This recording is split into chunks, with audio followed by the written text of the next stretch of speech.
Olá, saudações a todos. Hoje o tema é eleição municipal em Salvador e eu vou elencar 10 motivos pelos quais eu acredito que Bruno Reis será eleito novo prefeito de Salvador já em primeiro turno. Vamos aos motivos, aqui são vários. Primeiro, a aprovação de ACM Neto. Vamos lá, ACM Neto é o atual prefeito.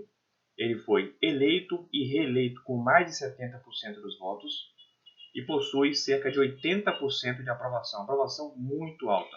Então é natural que o candidato do atual prefeito, muito bem avaliado, saia com uma vantagem muito grande, seja um competidor muito forte. Eu sei que o Rui Costa, governador da Bahia pelo PT, também tem próximo de 80% de aprovação na cidade de Salvador. Entretanto, ao meu ver, a indicação do prefeito vale mais do que a indicação do governador. É uma regra? Não. Se nós tivéssemos, por exemplo, o Lula no auge da presidência dele, ao meu ver, a indicação do Lula valeria mais do que a da ACM Neto. Mas neste caso, o Rui Costa não tem um nome tão grande assim a nível nacional, não é uma referência do tamanho que o Lula foi, então acredito que numa dividida as pessoas dêem um pouco mais de atenção à indicação do prefeito, até porque o Bruno Reis é o atual vice-prefeito de Salvador.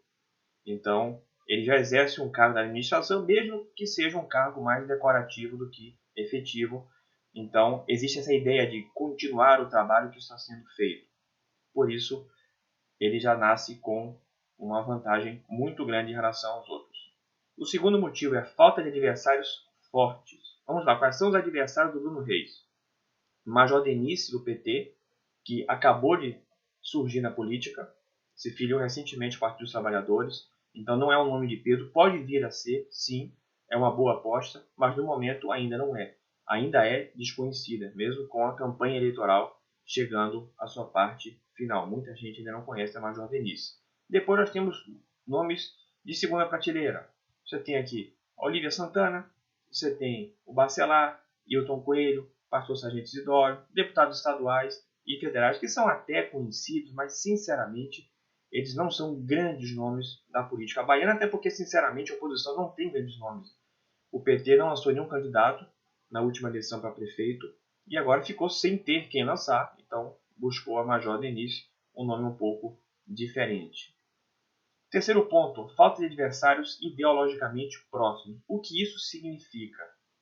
Que o Bruno Reis ele não tem, do campo ideológico dele, do espectro político dele, nenhum adversário realmente forte ou significativo. Talvez o César Leite fosse um candidato mais próximo do Bruno Reis, mas é um candidato fraco.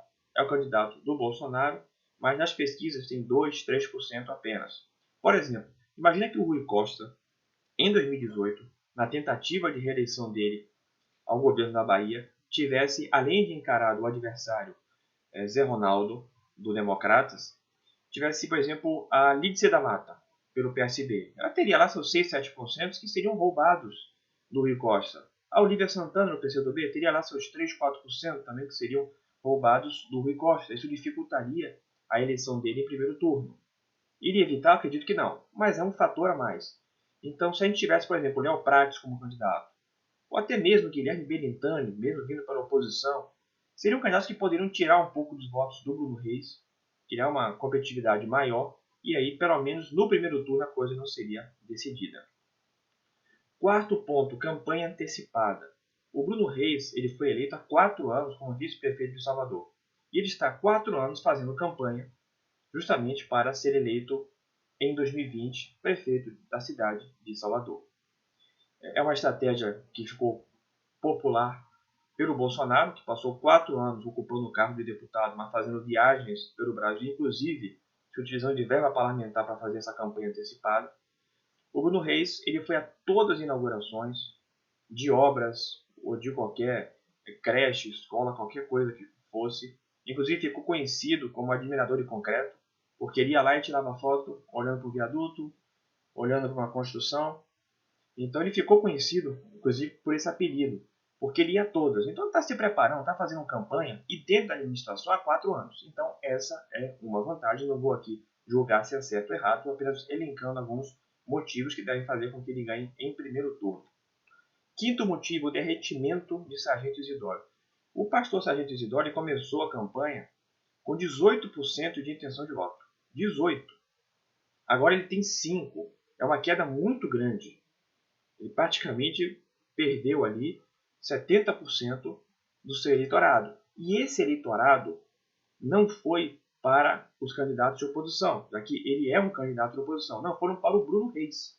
Bruno Reis cresceu no derretimento do pastor Sargento Isidório. O objetivo de ter o Isidório como candidato é que ele segurasse alguns votos que poderiam ir para o Bruno Reis e no segundo turno conseguisse passar para, no caso, seria a Major Denise, que iria ao segundo turno. Era esse mais ou menos o pensamento. Mas não, ele perdeu no primeiro turno grande parte das suas intenções de votos para o Bruno Reis. E aí também cabe a crítica. Né? Ele fez uma campanha bem desastrada. Ele me parece muito, principalmente com o Celso Russomano. Teve aquele recall ali que levou ele a 18%, mas ele também mudou a campanha, disse que não é o doido, como dizem. Ele colocou, por exemplo, a Eleusa Coronel, que é a esposa do senador da República, Ângelo Coronel, como sua vice, para mostrar ao empresariado que ele não é o doido, ou pelo menos vai ser um doido comportado. Talvez isso não tenha caído muito bem em seu eleitorado. O doido não é mais doido, então não vou mais votar nele. Enfim, essa é uma outra discussão, mas o derretimento do pastor Sargento Isidório tem sido fundamental para o Bruno Reis estar com uma vantagem aparentemente tão grande em primeiro lugar. Sexto motivo, a falta de debate. O primeiro debate que nós tivemos na TV Bandeirantes, o Bruno Reis foi mal. Realmente não conseguiu ter um bom desempenho. Outros candidatos ou foram razoáveis ou foram bem. Ele não foi bem, ele foi muito mal. No debate da TVE, na minha opinião, ele teve já um desempenho um pouquinho melhor. Mas ele não é bom de debate. Ele não é uma pessoa carismática. Definitivamente não é. Então, acho que mais debates não iriam mudar o panorama, mas poderiam favorecer um pouco mais os candidatos de oposição se o debate for bem utilizado. Acho que não utilizaram tão bem assim o primeiro debate, talvez guardando as armas para um segundo ou terceiro debate. Debates esses que realmente nunca aconteceram, nem vão acontecer. Sétimo motivo, propaganda eleitoral e inserções. Vamos lá. O Bruno Reis tem basicamente metade do tempo no programa eleitoral. E nós tivemos uma mudança na legislação que foi muito importante. Veja só, antes o programa eleitoral tinha 30 minutos, agora passou a ter 10. Só que nós tínhamos poucas inserções, agora nós temos muitas inserções. O que são as inserções? É quando você está assistindo um programa na televisão, aí dá um intervalo e aparece a inserção de um candidato, uns 30 segundos falando dele. Então essas inserções não tem uma população que assiste televisão, claro, escapar. Programa eleitoral, você pega lá e pum, desliga. Antes era 30 minutos, você desligava por 30 minutos. Agora você desliga por 10. Muita gente tem assistido, porque são 10 minutos apenas. Né? O que custa assistir? Mas mesmo os que desligam, são massacrados nas inserções com a propaganda do Bruno Reis. Eu peguei no site do TRE a lista de inserções e ali você tem lá a primeira do dia, Bruno Reis, segunda, Bruno Reis, terceira, Bruno Reis, quarta, minha posição, quinta, Bruno Reis, sexta, Bruno Reis, sétima, minha posição, oitava, minha posição, nona, Bruno Reis de novo, décimo, Bruno Reis. Então, assim, é um verdadeiro massacre de Bruno Reis. Você querendo ou não, você vai ver, você assiste televisão, no programa eleitoral, o Bruno Reis a todo momento ele aparece. Oitavo motivo, dinheiro. Bem, o Bruno Reis sozinho tem 40% a mais de dinheiro que todos os outros candidatos, que é o que ele conseguiu arrecadar. Olha, não é que ele sozinho tem o mesmo que os outros, ele sozinho tem 40% a mais que os outros. Então é uma diferença realmente muito, mas é uma diferença muito grande. E aí eu posso ser testemunha, aqui mesmo no bairro que eu moro, em Brotas, a todo momento colam adesivos de Bruno Reis nas paredes. Já colaram 2 vezes aqui nas paredes do condomínio, já arranquei. Independente de qual fosse o candidato, eu arranco, porque não pediram permissão. E também eu não aceitaria. Mas, de qualquer forma, veja que é um massacre. Aonde você vai em Salvador tem adesivo do Bruno Reis. Então, o dinheiro pesa muito. Não estou falando de dinheiro de compra de votos, pelo amor de Deus, não é isso. É você ter dinheiro, fazer uma campanha, você encher a tua imagem, em qualquer canto que você vai, é muito importante. Isso tem se mostrado nessa campanha. Nono motivo, falta de ataques a Bruno Reis. Calma, não estou falando de baixaria. Não estou falando disso. Estou falando que é impressionante. O Bruno Reis, ele nasceu politicamente junto com o Gedel Vieira Lima. Ele defendeu o Gedel Vieira Lima no caso das malas de 51 milhões de reais que acharam. Então, assim, ninguém praticamente falou isso. A Olivia Santana, eu vi no WhatsApp um vídeo dela comentando isso. Eu não sei se foi na televisão, não sei se chegaram a jogar na televisão.